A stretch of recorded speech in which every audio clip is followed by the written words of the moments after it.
Hello, hello again, everybody. Zacatech is here with the Atakline for this Wednesday, April the 8th, 2015. We're wearing some NXT gear, some wrestling gear. Just got this in the mail today from WWEshop.com. No, it's Atakline, but I just want to show what my new WWE stuff I got from WWEshop.com. So I got a $25 gift card for being a 1-year subscriber since day one of the WWE Network for $9.99. I love NXT. Check it out if you got the network or any other thing. Just look up NXT. But that's part of Attack Sports. Let's get to Attack Line stuff. Starting with your Billboard number ones. Well, once again, we have a new number one album. After 2 weeks at the top of the charts, Kendrick Lamar's album To Pimp a Butterfly got kicked off by another rapper with an album about nothing. Named after Seinfeld, Wale got his second number one album in his career. Following his 2013 number one, The Gifted, the album About Nothing, like I said, debuted at number one. While Fast and Furious 7 soundtrack is number 2. Now, since they're making an Attack Line on Sunday or Monday, gotta mention Fast and the Furious. I'll get to that after I mention Billboard's number ones. So Wale's number one, new number one with the album About Nothing, but still, yes, still number one. 14 weeks at number one, tied as the second longest number one single, along with I Will Always Love You by Whitney Houston, Boyz II Men's I Make Love to You, The Macarena, Elton John's Candle in the Wind, We Belong Together by Mariah Carey, and I Got a Feeling by Black Eyed Peas, Uptown Funk, 14 weeks at number one, heading to be the number one, the biggest number one album of all time and of this century. Because the 21st century, the longest number one is Mariah Carey and Black Eyed Peas with 14 weeks each. And now Uptown Funk's up to 14 weeks. 2 more weeks to go to tie for the longest number one of all time. One Sweet Day by Mariah with Boyz II Men is the longest number one album, 16 weeks in a row, back in the 90s. But now, Bruno Mars could break it in less than 3 weeks. So there you go. That's the Bruno for that big achievement. Now, as I mentioned, I didn't make an Attack Line Monday. Mentioned number one movie, which is Fast and Furious 7. Big opening weekend for Fast and Furious 7. Aided by kind of the sympathy going because of the untimely death of Paul Walker and a very emotional tribute they made for him in the movie. The movie had a big opening, 147 million in America, opening up worldwide with 392. The biggest opening ever for the Furious movies. So, big time opening for that. So, congratulations to the Fast and Furious 7. Big opening for it. Like I said, the biggest opening ever for the Fast and Furious movie. Fast and Furious 6, the last film, made 97 million. I just saw that on demand. Because I saw Fast 5, and I liked Fast 5. And we'll see Fast 7 eventually. So, there you go. We'll see how it goes. I think the only competition is The Longest Ride coming out to try to kick it off, but I don't think The Longest Ride has a chance on being the new number one movie. I think Fast and Furious 7 will be made for a second week. So there you go. That's your number ones for you. Number one album, number one single, number one movie. Now, speaking of Billboard, I mentioned about a week ago that the hosts for the Billboard Awards were announced. Ludacris hosting for the second year in a row, along with Chrissy Teigen, who is now the co-host for Lip Sync Battle with LL Cool J. I kind of like that show, actually. So the first one on Thursday with The Rock, star of Furious 7, along with Jimmy Fallon. But the Billboard Music Awards, after announcing their hosts a few weeks ago, they announced the nominees. Leading the pack with 14 nominations is Taylor Swift, including probably top album of the year, which you'll probably win. 14 entries in 13 categories, which he's nominated twice for one. Sam Smith, also a big nominee. 13 nominees for Sam Smith. 12 for Iggy Azalea, and 9 for Meghan Trainor. And all three, actually just Taylor and Sam, will take on Katy Perry, One Direction, and Ariana Grande for top artists. I think Taylor could win that one. Then we got Sam and Iggy going up against Megan for Best New Artist, along with 5 Seconds of Summer and Hosier. I would say probably Megan or Iggy or Sam in that category. And of course, Sam would take on Justin Timberlake, Ed Sheeran, Pharrell, and Drake for Best Male. I say Ed or Sam. Ed or Sam. I like both those guys. Iggy, Ariana, Katie, Taylor, and Megan will go for Top Female. I say Taylor. Taylor will win everything because Taylor's like the top person right now. Especially when it comes to this category. Top Billboard 200 artists. Hello. Taylor's going to win that one. She had one of the longest #1 albums this year. 1989 was big. Sold 1 million the first week. Third album in the world to do that for Taylor. But she'll take on One Direction Pentatonics. That's interesting. See them nominated for something. They didn't win a Grammy. Ed Sheeran and Sam Smith will go up for that. Best duo group, 5 Seconds of Summer, Florida Georgia Line, Magic, One Direction, Maroon 5. As in One Direction, you know they're down to 4. A lot of categories. So look up on Billboard.com for the nominees. Iggy, Ariana, Sam, Taylor, Megan going up the top 100 artists, top singles artists, as I like to call it. I say Taylor. Come on, she had 2 #1s back to back. Shake It Off and Blank Space. She kicked herself off. So many categories, so many.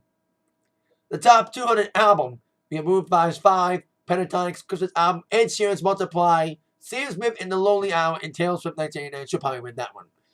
Eminem's nominated for Best Rap Album, AC/DC's nominated for Best Rock Album. There's so many categories. Top 100 song, we got Fancy, All of Me, Stay With Me, Shake It Off, All About That Bass. I say All About That Bass or Shake It Off. In Uptown Funk, even though it's not nominated for Top 100 song, it is nominated for Best Digital Song.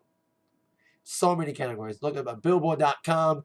The awards will take place on May 17th at 8, 7 Central on ABC.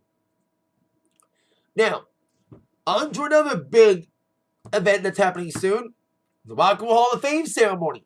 Now, a few weeks ago, they announced some of the people who will be inducting the inductees. With Paul McCartney inducting Ringo Starr, Stevie Wonder inducting Bill Withers, Lou Reed being inducted by Patti Smith, Peter Wolf inducting Paul Butterfield and the Blues, Paul Butterfield Blues Band, Pete Wentz inducting Green Day, and YouTube commenter commented that I kind of got some information wrong because I made my video about the Rock and Roll Hall of Fame inductees. That video's on this channel. Somebody just commented I got some information wrong about Green Day. Well, I'm an entertainment guru. I may not know some things. So I may have gotten it wrong. I need to see that again. See what I got wrong. But I'll kind of admit, if I got anything wrong in the Green Day video, I'm sorry. I think they started like in the late 80s. I may be wrong on some things, but I need to view that again. Stevie Ray Vaughan will be inducted by John Mayer. Some people are pissed that it's not Jimmy Vaughan, his brother, who is performing. I'll get to that in a second. And Steve Cropper to induct the 5 Royals. And Jimmy Vaughan, Dave Grohl, and Joe Walsh will perform. That was already announced a few weeks ago. Today, they announced some more people to be inducted. We didn't know who was inducting Joan Jett yet. Interesting choice to induct Joan Jett. A person who has performed with her before on television. I saw it a few weeks ago on YouTube because I saw Joan Jett with her a few weeks ago. That was a good concert. Joan will be inducted by Miley Cyrus. They performed together, so it makes kind of sense, but it's still an interesting choice. For the other people, I think it was the only person that needed to be inducted. I know Joan Jett will be performing for sure. Green Day's performing for sure. Ringo's performing. And Bill Withers has been retired from singing. He thought about singing in public, but he won't. Instead, he'll be honored by John Legend, who's performing for him. Well, people who have passed away, that means like Stevie Ray Vaughan and Lou Reed, will be honored in their own way by people performing for them, with Beck, Karen O, and Nick Moose from Fun performing in honor of Lou Reed, performing some Lou Reed songs. They're performing in honor of the Paul Butterfield Blues Band, would be Zach Brown and Tom Morello for Rage Against the Machine. Interesting pairing. Then to honor Stevie Ray Vaughan, John Mayer, Gary Clark Jr., and others. Probably Jimmy Vaughan will be in that as well. And probably Joe Walsh. The ceremony will take place April 18th, and they just announced the air date for the HBO telecast. HBO will air an abbreviated version of the ceremony on Saturday, May the 30th. I'm guessing like 8 or 9 o'clock. So there you go. The Hall of Fame adds more inductors and more performers. It announces its broadcast date on HBO. So there you go with that.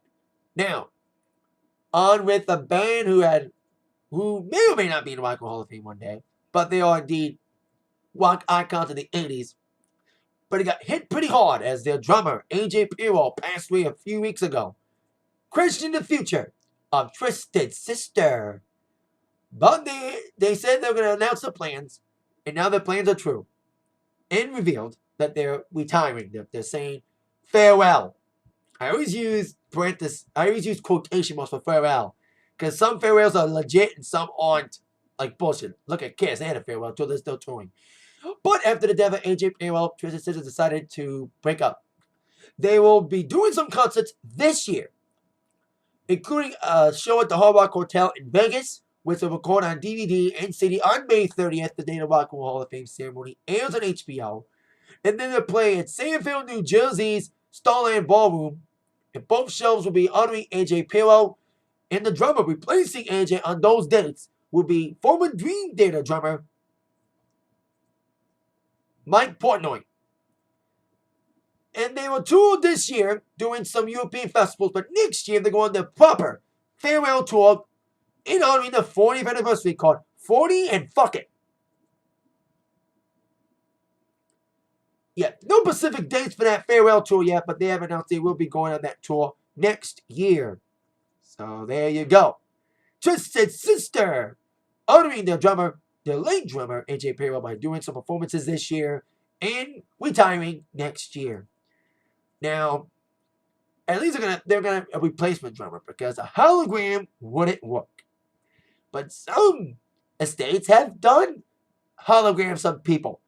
Most notably, Tupac hologram back at Coachella. Of course, Coachella's coming up this weekend. But another estate is thinking about using a hologram for its holder. They're saying there will be a Selena hologram. Now, a couple weeks ago was the 20th anniversary of Selena's death. Not Selena Gomez. Selena Quintanilla. Of course, shot and killed by her former fan club president, Yolanda Soloval, on May 31st, 1995. I think it was like a Days Inn. Or Super 8 or something in Texas. I watched too much Behind the Music. That's why I know that. I watched the Selena Behind the Music a lot when I was a kid. I watched all those Behind the Music. That's why I know so much about most things. Anyway, the estate of Selena's confirmed the hologram. Named Selena the One, it is being referred as a walking, talking, singing, and dancing digital embodiment of the Mexican-American icon. According to the statement that was released, this hologram of sorts will release new songs and videos. It will collaborate with current hit artists and aims to go on tour in 2018. Hey, they had the Elvis Lives concerts for so long. Now they got the digital hologram of Selena. And there's an Indiegogo campaign starting that's aiming to raise $500,000 in support of its creation. The project has already secured a media partnership for the San Diego Latino Film Festival. So it's interesting that they're doing a hologram of Selena, with, of course, full support and full cooperation with the Selena estate. So there you go. Selena Quintanilla set to have an old hologram go on tour in 2018, and new music will be coming. 30 years, not 30 years, I said 20. 20 years after her untimely death. So there you go. There is it for the Atakline for today. Thank you very much for watching. That mind y'all been attacked by the news from Zach. See you later. And in order of me wearing my Enzo Amore thing, my necklace here, my pennant here, and by saying, of course, their famous catchphrase, that's my wearing pennant. SAWFD. Salt. See ya. Yeah.